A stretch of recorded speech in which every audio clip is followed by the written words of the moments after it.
You never expect it'll happen to you. Sure, you hear stories about guys finding out their wives are involved with the neighbor or someone from work, but that's other people's mess, not yours. At least that's what I used to think until it wasn't. It started out small, like it often does. Recently, Leanna had been mentioning Brent a lot.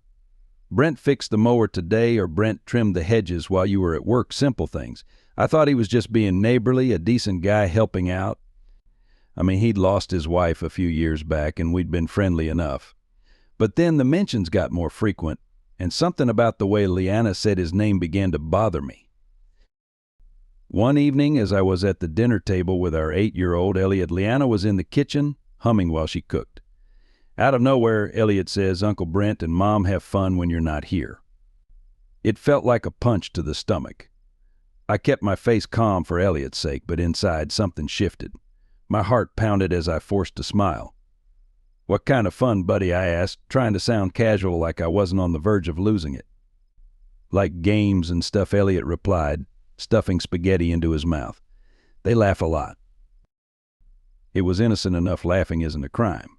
But the way Elliot said it so matter-of-factly gnawed at me, tightening the unease that had started building in my chest. It's strange how quickly your perspective shifts when suspicion sets in.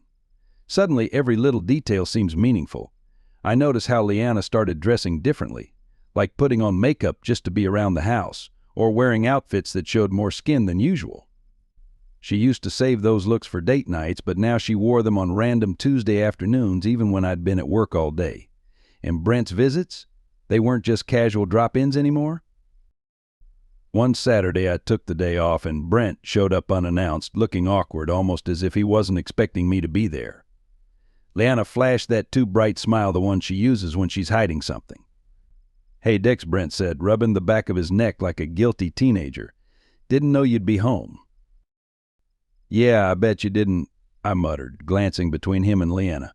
Her cheeks flushed, but she brushed it off like it was nothing. I should have confronted her right then, asked why our neighbor was showing up when I wasn't supposed to be around, but I held back. I told myself I was reading too much into things, that maybe I didn't want to see what was becoming clearer by the day. It wasn't just Brent stopping by that bothered me, it was how Leanna acted when I was around. Every time I entered the room, she'd put her phone face down on the table, and she'd never been so guarded with it before. If I asked who she was texting, she'd snap, "Nothing, you need to worry about something new and defensive," as if she was hiding a secret. Late at night, I'd lie awake next to her, staring at the ceiling while my mind cycled through the worst possibilities. Each time I thought about asking her outright, I'd back down, not ready to hear what she might say. I kept hoping everything was still okay, that maybe Brent was just a lonely neighbor, and Leanna was restless from being home too often. But the gnawing feeling in my gut only grew a quiet voice whispering that something was wrong. One night, after putting Elliot to bed, I sat on the couch, a beer in hand, scrolling through my phone, trying to push away my thoughts. Leanna was in the kitchen, laughing softly as she texted someone, and the sound grated on me. "Who's so funny?" I asked, glancing up. Her smile vanished. "Just Nina from book club," she said quickly, slipping her phone into her pocket. I nodded slowly, jaw tightening. "Right." We both knew it was a lie, but neither of us said more. She headed upstairs, and I sat there nursing my beer, feeling like a fool. The hardest part wasn't even the suspicion itself, it was the doubt. It makes you question everything, every conversation, every look, every laugh. I hated that I was starting to question my own wife, the woman I'd built my life with. Yet I couldn't ignore how she'd smile more when Brent was around, or how her eyes brightened when his name came up. I caught every small touch, every glance that lingered a moment too long.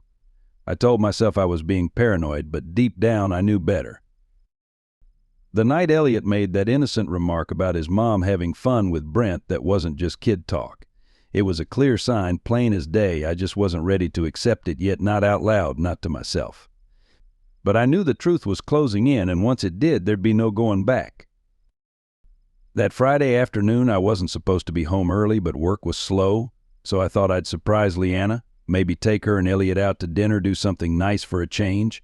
Things between us had felt off, weighed down by tension that was left unspoken but always present. I wanted to convince myself I was imagining things, but when I pulled into the driveway, Brent's truck was already there, which made me hesitate for a moment. Sure, he was often around, but this felt unusual and not twisted in my stomach. I told myself I was being absurd. He was just lending a hand again, maybe fixing another lawn mower. But as I walked up to the front door, the sight that greeted me stopped me in my tracks. Brent was stepping out of my house, his shirt half unbuttoned. When he saw me, he froze like a kid caught red-handed, while Leanna stood in the doorway behind him, laughing a bit too loudly at something. The laugh sounded forced, like she was trying to hide whatever had just occurred, and it set off every alarm in my mind. Brent gave me an awkward, tight-lipped smile. "Hey, Dex, just helping Leanna with some stuff," he mumbled, buttoning his shirt as he spoke. "Yeah," I replied flatly, staring him down. "I bet you were." Leanna's cheeks turned pink, and she quickly chimed in, "He was just fixing the sink. Dexter, you know how it's been leaking." Her voice sounded too cheerful, and her tense stance suggested she was bracing for me to call her out. I wanted to say something, anything, but I just stood there, jaw clenched, watching Brent shuffle to his truck. Leanna remained frozen in the doorway, arms crossed, pretending like it was no big deal. That evening, things felt worse than ever. Leanna barely spoke to me at dinner, glued to her phone as if it was more interesting than our family. I couldn't help but notice how her lips curled into a secretive little smile whenever her screen lit up with a message, one she hid quickly. My stomach twisted in knots. I kept telling myself I wasn't going to snoop. I wasn't the kind of guy who went through his wife's phone, but the nagging feeling in my chest wouldn't ease up. Later that night, Leanna fell asleep on the couch with her phone still clutched in her hand, snoring softly in a peaceful rhythm. I knew this was my chance. My heart pounded as I carefully slid the phone from her hand. Unlocking it was simple. Her password was still Elliot's birthday. What I found in her messaging app hit me like a sledgehammer to the chest. There it was, Brent's name at the top of her messages, along with a series of texts that made my blood run cold. Flirty banter, plans for secret meetups, and then the photos. They weren't just innocent selfies, they were explicit images, things I never imagined she'd send to anyone but me.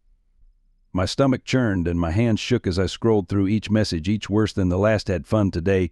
Can't wait for round 2. Missed the way you kissed me last time, and maybe next time we skip the wine and go straight to dessert. I had to stop reading or I'd have vomited right there. My throat tightened as the reality sank in. This wasn't paranoia or my imagination, it was real. Leanna wasn't just cheating on me, she was in love with him. I sat there, stunned and silent, the weight of it pressing down on me. But I wasn't about to let this slide. No, if she was going to betray me like this, I wouldn't go down without a fight. I took screenshots of everything, the texts, the photos, every disgusting little emoji. I saved the dates and times of their meetings, cataloging them like evidence in a case file. I didn't know what I planned to do with it yet, but having it gave me a sense of control, like I wasn't utterly powerless in the face of her betrayal. The next day, I called up my old friend Ronan Graves. Ronan, a contractor and divorced, is probably the most brutally honest person I know. We met at a bar not too far from my place, and after a few drinks, I spilled everything. "She's with the neighbor," Ronan said, voice low but filled with disbelief. "Jesus, Dex, that's rough." "Yeah," I muttered, swirling my beer in the glass. "I found the messages. They've been sneaking around for who knows how long." Ronan shook his head, leaning back. "File for divorce." "Forget her, man. Don't waste another second on someone who doesn't respect you." I knew he was right. Divorce was the logical next step. But logic didn't feel like enough. A clean break wasn't going to cut it. I needed more than a legal document to feel satisfied. "I'm not just walking away," I said, my words harsher than I intended. "She's not getting off that easy." Ronan gave me a long, hard look and then nodded slowly. "Revenge, something like that." I wasn't sure exactly what my plan was, but one thing was certain: I wasn't going to sit back and play the victim. If Leanna wanted to mess with me, she was about to find out who she was dealing with. When I got home that night, she was already asleep, curled up on her side of the bed like nothing had changed, as if she hadn't destroyed our life with those messages. I stared at her for a long moment, wondering how we'd gotten here, how the woman I'd married, the woman I'd built a life with, had become someone I barely recognized. But that didn't matter anymore. Whatever love I'd once had for her was now buried beneath layers of anger and betrayal. If she thought I'd let this slide, she was sorely mistaken. This was far from over. At first, I wasn't looking for a way to get back at Lana. But when I met Corey Denton, it felt like fate had given me an opportunity I couldn't pass up. It happened by chance. I was pulling into the driveway when I saw her struggling with a large box, balancing it against her hip while trying to unlock her door. She was new to the neighborhood, having moved in a couple of weeks ago, but we hadn't spoken beyond polite greetings. She looked frustrated, with beads of sweat making her dark hair stick to her forehead. "Need a hand?" I called out, walking over. She glanced up, and her frustrated expression softened to relief. "Oh, thank God, yes, you'd think I was carrying bricks with how heavy this thing is." I took the box from her, surprised at how light it actually felt. "Got bricks in here?" I joked, smiling for the first time in ages. She laughed, a real, genuine laugh that felt like a breath of fresh air. "No, just camera gear. Welcome to the glamorous life of a photographer." That's how it began, simple and innocent. But something about Cora, her easy and unguarded demeanor, made her hard to ignore. She was the complete opposite of Leanna, whose smiles felt forced and whose words were always tense these days. As I helped Cora carry the box inside, I noticed how natural it felt to talk to her. There were no awkward pauses or hidden motives, just two people chatting like old friends. "By the way," she said, wiping her forehead with the back of her hand, "I'm Cora. And you're Dexter, right?" "Yeah," I nodded. "Nice to finally meet you." She flashed a grin, one that made the corners of her eyes crinkle. "Thanks for the help, Dexter. I owe you one." A few days later, she knocked on my door, asking if I could help set up her Wi-Fi. "Tech stuff isn't my strength," she admitted with a shy smile. I wasn't going to say no. Inside her home, it felt warm and lived in, a stark contrast to the cold, tense atmosphere that had taken over my own house. As I tinkered with the router, she made coffee and settled down beside me on the couch, her legs tucked underneath her. "You're a lifesaver," she said, handing me a mug. "I've been at this thing all morning." I shrugged. "No big deal, just needed a few settings adjusted." We sipped coffee together, and for the first time in weeks I felt something I hadn't felt in a long time: relaxed. Cora was easy to talk to, and she had a playful energy that was hard to ignore. So she said with a mischievous smile, "What's your story, Dexter? Married, kids?" "Yeah," I replied, feeling my throat tighten. "Married. Got a son, Elliot." He's 8. Her eyes lit up with interest. "What's your wife like?" I hesitated, uncertain of how to answer. "Complicated," I finally said, which made her laugh softly. "Aren't we all?" she replied, nudging my arm playfully. That quick, light touch stirred something in me. It wasn't much, but it was more warmth than I'd felt from Leanna in a long time. After that day, I found reasons to visit Cora more frequently. I helped her set up furniture, hung pictures, even fixed a leaky faucet. Each time we worked side by side, our hands would brush accidentally, perhaps, or maybe not. There was an energy between us, something unspoken but undeniably real. It wasn't just the flirting, although that was definitely a part of it. It was the way she looked at me, like she truly saw me not as an afterthought or a burden, but as a person. Meanwhile, things with Leanna continued to deteriorate. She quickly noticed a shift in me: how I started coming home later without explanation, how I no longer seemed interested in our half-hearted conversations. One night, she confronted me in the kitchen, arms crossed tightly. "You've been out late a lot recently," she remarked, her voice sharp with accusation. I leaned against the counter, keeping my expression neutral. "Work's been busy since." When she shot back, "You're a financial analyst, Dexter, not a doctor on call." I shrugged, unwilling to give her the satisfaction of a real answer. Stuff comes up. Her jaw clenched, and I could see the frustration boiling just beneath the surface. "You think I don't notice when you lie to me?" she hissed. "I'm not an idiot, Dexter." I didn't flinch. "Funny," I replied coldly. "That's exactly what I was about to say to you that silenced her, at least for the moment. But I could see the cracks beginning to show.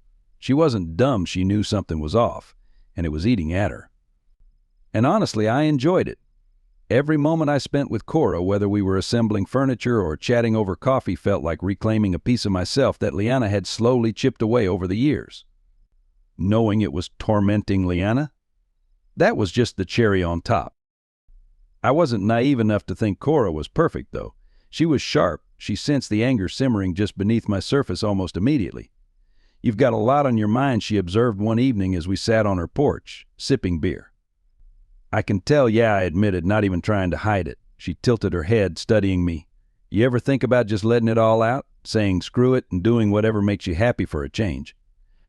I gave her a sidelong glance. a slow grin forming. Maybe, but it wasn't just a maybe. I knew exactly what I wanted to do. I was going to make Leanna pay for every lie, every secret, every stolen moment with Brent. And Cora? She was going to help me do it. Leanna had played her game now, it was my turn, and I intended to play it better. It was a Thursday night when I decided enough was enough. Time to stop holding back. I texted Cora, asking if she wanted to go out for dinner. She replied almost instantly, thought you'd never ask. I told Leanna I was meeting an old friend for drinks, not even bothering to disguise the lie well.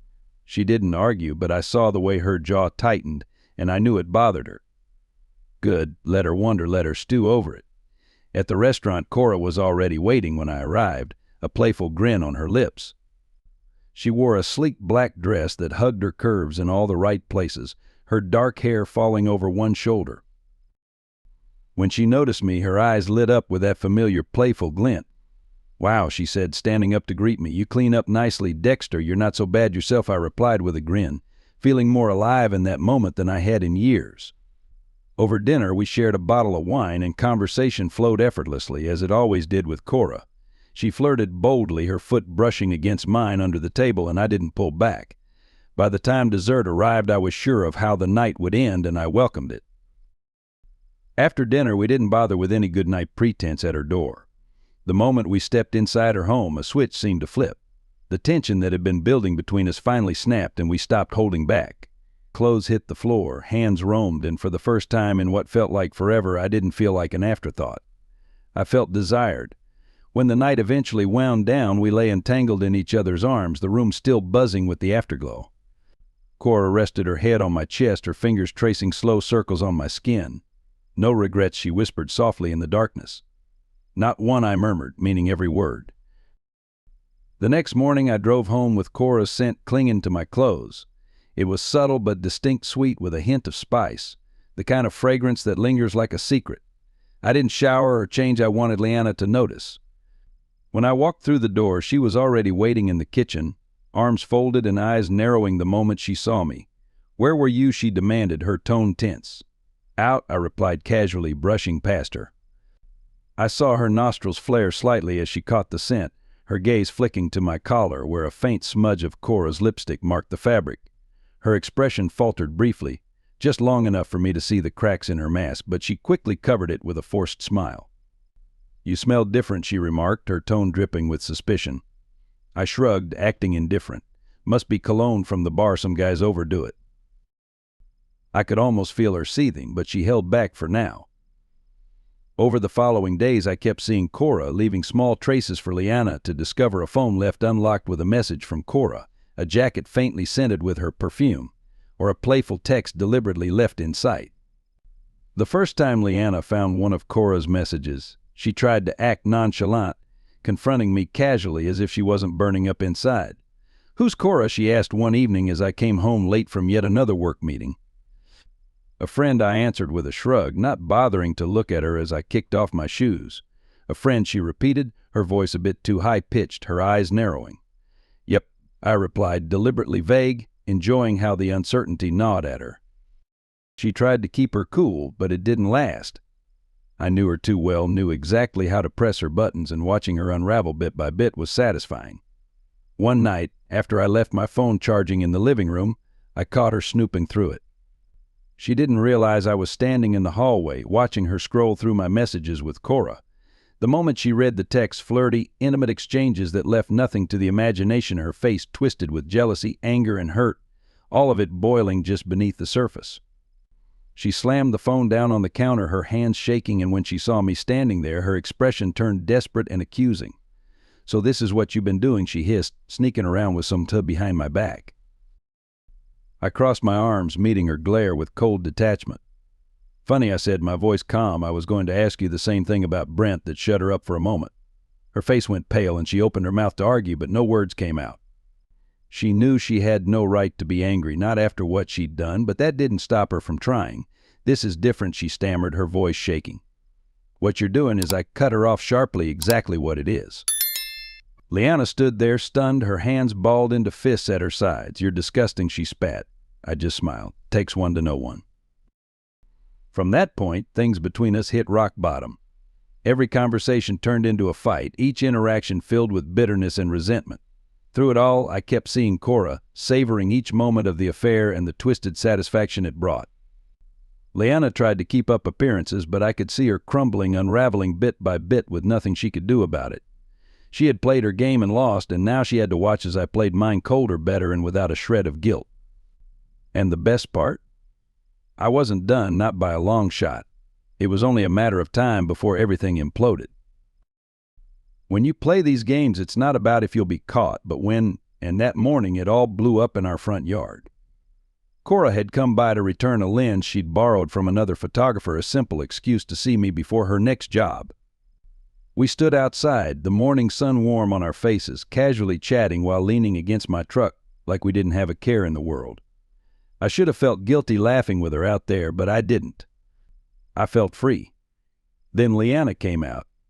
The instant she saw us, her face contorted with fury, lips curled and eyes blazing. For a moment I thought she might slap me then and there in front of Cora, but instead she stormed over, hands clenched into fists, her voice trembling with rage. "What the hell is this?" she hissed, her eyes darting between me and Cora. "Morning," I said calmly, as if this was completely normal. "Don't morning me, Dexter. Is this what you've been up to?" Sneaking around with her, Leanna's voice was loud enough that a few neighbors glanced over. Cora took a step back, raising her hands as if to avoid the fight-smart move. That's when Brent appeared, jogging over from his yard with that same clueless expression he always wore when he thought he was swooping in to save the day. "Leanna, maybe you should calm down," he said, resting a hand on her shoulder. "This isn't your business, Brent," I said, my voice low and icy. "This is between me and my wife, and you were never welcome here." Brent opened his mouth, but no words came out. He understood exactly what I meant. After a hesitant look at Leanna, he retreated to his side of the yard, leaving her alone to face me. Her whole body trembled, but it wasn't just anger, there was something darker in her expression. "So it's true," she whispered, disbelief coloring her voice. "You're cheating on me with her." I didn't flinch or look away. Calmly, I said the words I'd been waiting to speak for weeks. "Now we're even." In an instant, Leanna's face crumbled. All the anger, all the jealousy, melted away, replaced by shock and humiliation. She stared at me, as if unable to believe what she had just heard, as if she thought she still had some hold over me. But she didn't. Not anymore. Her knees gave way slightly, and she sank onto the porch step, burying her face in her hands. I watched her shoulders shake with silent sobs, and for the first time in ages I didn't feel any pity for her. When she finally looked up, her eyes were red and swollen. "Please, Dexter," she whispered. "We can fix this. I made a mistake with Brent. It was stupid, meaningless. I was lonely, and you were always working." Her voice trailed off as she looked at me, desperate and shattered. "Please, let's just start over. We can go to therapy, or it's over." "Leanna," I said, my tone colder than I'd intended, but it felt right. She shook her head, fresh tears filling her eyes. "No, it doesn't have to end like this. We can still know I cut her off." "We can't. I'm done." She realized then that there was no more bargaining, no more lying, no more excuses. I was finished with her, with the marriage, with everything. The next day I called a lawyer, Vivian Sloan. She came highly recommended, known for her sharp, no-nonsense approach and her refusal to waste time with pleasantries. In our first meeting, she sat across from me in her sleek office, hands folded neatly on her desk. "So, Mr. Rainey," she began, her voice smooth and businesslike, "what outcome are you hoping for in this divorce?" "Quick and clean," I replied. "I don't care about the house, I just want custody of Elliot." Vivian nodded, making a swift note on her pad. "I can make that happen." There was no hesitation, no doubt in her tone. She knew exactly what to do, and for the first time since all this started, I felt like someone was in my corner. The process wouldn't be easy, divorces never are, but I was prepared, ready to close this chapter and start fresh. That evening when I got home, Leanna was sitting on the couch, staring blankly at the TV. She didn't even glance up when I entered. "I talked to a lawyer today," I said, standing in the doorway. Her shoulders slumped, and she let out a shaky breath. "You really mean it, don't you?" "Yeah," I replied quietly. "I do." After that, there were no more arguments, no more shouting, no desperate pleas, just silence, thick and heavy, like the calm after a storm. In that silence, I realized something. I wasn't angry anymore.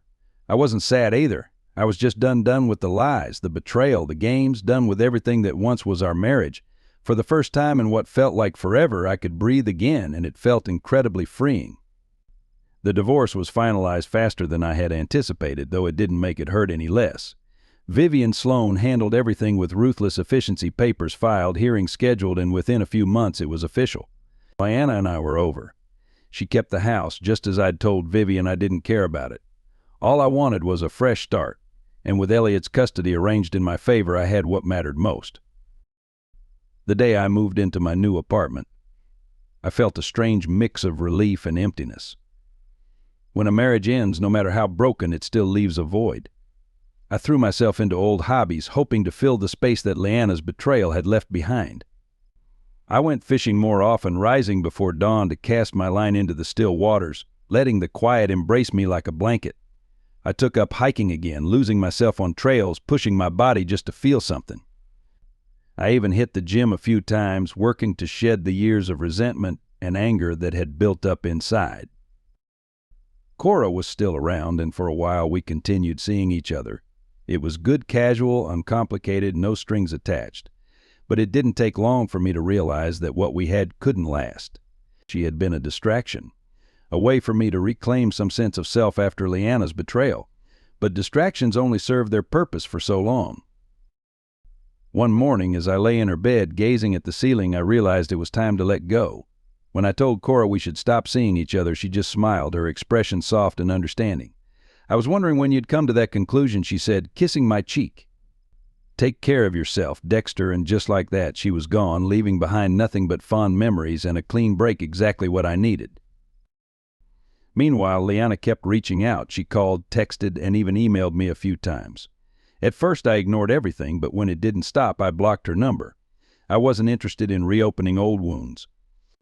I'd spent enough time drowning in the past. It was time to move forward, with or without her. Brent vanished from the neighborhood shortly after the divorce was finalized. There was no goodbye, no explanation. He was just gone. I didn't question it. Maybe Leanna had become too much for him to handle, or maybe he didn't want to face the fallout. Either way, it wasn't my issue. She could clean up her own mess now. A few months later, at a mutual friend's gathering, life threw an unexpected twist my way. I was standing by the grill, minding my own business, when Isabel Hardy came over and introduced herself. "Hey, you're Dexter, right? Ronan mentioned you'd be here." Isabel was different. She wasn't flashy or over the top, just kind and thoughtful. There was a warmth in her eyes that surprised me, a quiet resilience beneath her easy smile. We started chatting, and before I knew it, hours had flown by. She shared about her divorce, the struggles she faced, and how it had changed her. I opened up about mine, too, and for the first time it didn't feel like I was reliving old pain. Talking with Isabel felt easy, like finding someone who understood without needing the whole story. After that, we began seeing each other. Nothing was rushed, and nothing was complicated, just two people navigating life together, one day at a time. Gradually, the walls I'd built around myself began to come down. For the first time since my marriage ended, I felt a spark of something genuine, something that wasn't about revenge or distraction. Leanna tried reaching out one last time, but I didn't even hesitate. I deleted the voicemail without listening, knowing nothing she said could change the past. The past was over, and I wasn't about to carry it with me anymore. One morning I stood by the lake, fishing rod in hand, watching the sunrise over the water. Everything felt still and peaceful, as if the world had finally settled into place. I thought about Leanna, about Brent, about all the anger and bitterness that had once consumed me. The revenge had been satisfying, sure, but it was fleeting, like a firework lighting up the sky for a moment before leaving you in darkness again. What truly set me free wasn't making Leanna pay, it was learning to let go, walking away from the ruins without looking back. As I stood there, I felt the weight of the past lift from my shoulders. For the first time in a long while, I smiled, feeling truly free, and it felt damn good.